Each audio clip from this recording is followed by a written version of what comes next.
story. I was born and brought up in South Africa, where both my parents were active in the struggle against apartheid. That led to my father being banned under the order, and that meant that he could only meet up to 2 other people in the course of his work, and that was specified. The government wouldn't allow him to change jobs unless he would give evidence to use against Nelson Mandela. And of course he refused. So we were told to leave South Africa by a given date with only a letter, no passports. If not, we'd be imprisoned. Britain was our only hope. My father wrote to my uncle and said, please go and speak to and lobby Labour MPs to see if they will make sure that when we come, we'll be let in. Unfortunately, with the good offices of David Ennals and others, we were allowed into the country in 1964 and remained, firstly, as registered aliens and subsequently became naturalized citizens.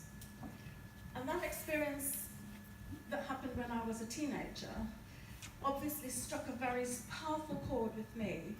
It led me to understand how profoundly Labour was in favour of fairness, equality, opportunity, freedom. Under Labour government of the time, I got a grant to study, and that led me to have a wonderful career.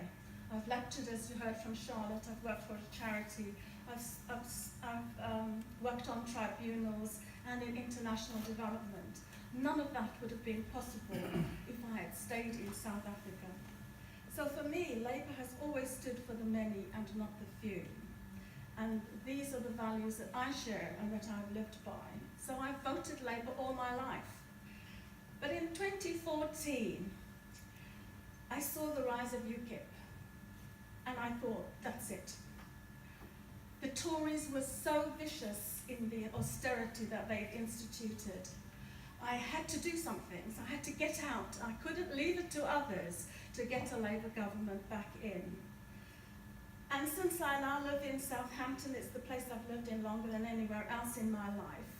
I feel at home here. I hear the foghorns and it reminds me of my home in Port Elizabeth, and particularly seeing the docks. This is home, so this is where I joined the party and have campaigned as much as I possibly can. In the summer, the women's officers of all the branches got together a Joe Cox picnic. It also coincided with the end of Refugee Week and celebrating the introduction of the women's suffrage. So we made a point of inviting as many community groups as we could, of all ethnicities, of going to the community centres, and trying to get people involved to show them, how else do you stop loneliness if you're not reaching out and being friendly? But that wasn't as successful as I would have liked. And so I know that we have to do more, we have to be consistent, and we have to keep going and engage our citizens in their communities. Too often when you're on the doorstep, you find people who are apathetic, and there isn't enough time to really listen to them. So what we need to be doing, I think, is what Charlotte has offered us the opportunity to do, which is listen better, listen longer, and get the concerns from people about what they care about, and try and use that as the means of us mobilising so that we can get that Labour government we so desperately need under Jeremy Corbyn.